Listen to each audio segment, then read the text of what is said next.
I'm Kollin Huse, and as you can see by this jersey and a lot of these medals, I'm pretty good at throwing metal objects.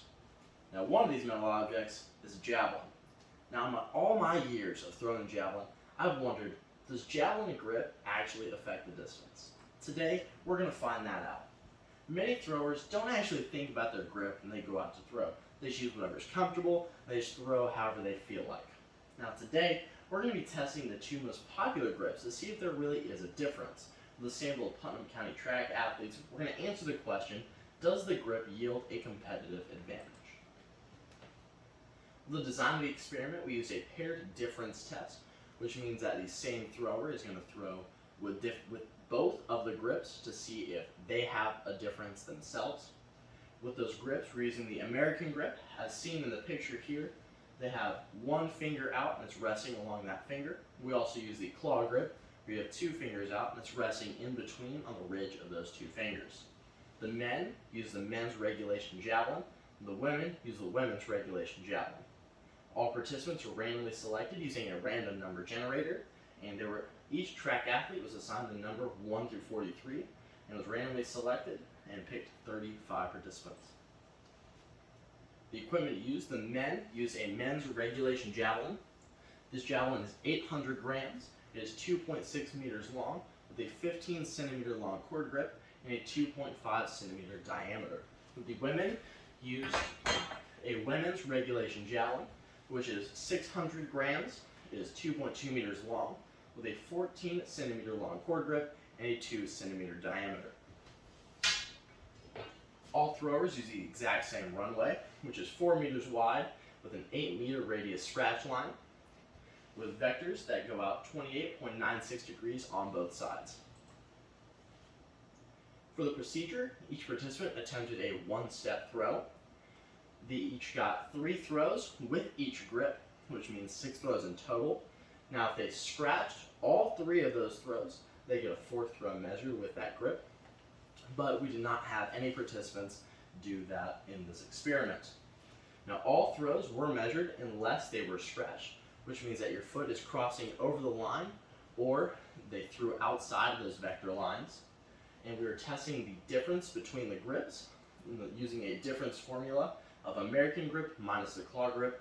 This is the difference of distances, the distance of the American grip minus the distance of the claw grip of the exact same participant. This is our raw data. As you can see, the CG, that is your claw grip. AG is your American grip. All throws are measured in meters. We also kept track of wind during the throw. That will be used later in our inconsistencies and errors. For our hypothesis, we use a 2-sample paired t-test. We stated with the null hypothesis that there is no difference between the American grip and the claw grip. The alternative hypothesis states that the American grip is greater than the claw grip. With the results, we use an alpha of 0.1 and a 1-sample t-test to find the p-value of 0.4634. This means that we can fail to reject, and we cannot conclude the American grip yields greater distances. We also found a confidence interval within 95% confidence using a 2-sample paired t-test that the mean difference between negative 0.75 meters and 0.83 meters. This means we both have a positive and a negative number, and we cannot conclude the American grip yields greater distances, similar to our p-value. We now look to our control chart. The data, as we can see, is in control, with the majority of the data falling within 1 standard deviation. There are only 3 points that are over 2 standard deviations above the mean, and there are no points that are over 3. Our histogram, we can see that it is approximately normal, with most data between negative 0.8 meters and 1.8 meters, and we do not contain any outliers. We now look to our box and whisker plot, which we can see is approximately normal. But we can see that Q2 is a little bit larger than Q3, though this does not significantly affect our data. We now look to our inconsistencies and errors. These are our excusable inconsistencies and errors. We'll start with the participant skill difference. Now, because of the nature of the experiment, this is a thrower versus themselves, not a thrower versus another thrower. The skill difference between the throwers does not matter. It's whether The thrower shows a difference between one grip that they throw and the other grip that they throw. We then look at participants having experience with grips. Now at first, I believe this was going to be an inexcusable error, but as we see in the data, that participants that had experience with a claw grip did throw better with the claw grip, but then other participants who had experienced the claw grip threw significantly more with the American. So we can see there is not a greater difference if a participant has experience with a grip, though this may require future studies. We also see that participants were simply just not good at Javelin, but similar to the participant skill difference, this really didn't matter because it was just, as long as they were consistently bad with both grips, it is an excusable inconsistency.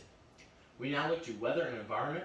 I deem this excusable because when looking at the mean difference for each throwing category with the wind at 18 miles per hour, 15, 11, and 3 miles per hour, they all fell within the confidence interval, which means that they are all approximately normal in this, and it did not skew the data.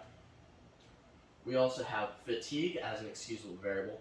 Each participant threw after their own track practice, and because they all threw it and it's only a test against themselves, there is not any difference, and this does not skew our results. We're now going to look at the inexcusable inconsistencies and errors. We only had one left-handed thrower, so we did not fully see if left-handed throwers throw better with one grip, right-handed throwers throw better with another. This would require more tests, and this is an inexcusable error because we did not have a solid variation of the population. Only 3 participants scratched a throw, so we cannot also see if scratching throws makes you throw further or if it makes you throw less. So we cannot be conclusive on that. That is an inexcusable error. We also had no participants requiring a 4th throw. As I stated earlier, if you get 3 throws scratched, you get another one measured. We do not require this, and so we do not know if this affects the data. Getting an extra throw, maybe that one will throw better, but we cannot conclude that, making it an inexcusable error. Now the biggest and most major inexcusable error is that it's a one-step throw, and the big thing with this is that due to time constraints and ethical concerns, one-step throw was the only thing that we could use. In further studies, we could easily use a 3-step, a 5-step, or a full run-up, see if this data is similar to it. But because that we only used a one-step throw, our data could possibly be skewed, and this data could be invalid, but that would require further testing with other difference in length of the run-up.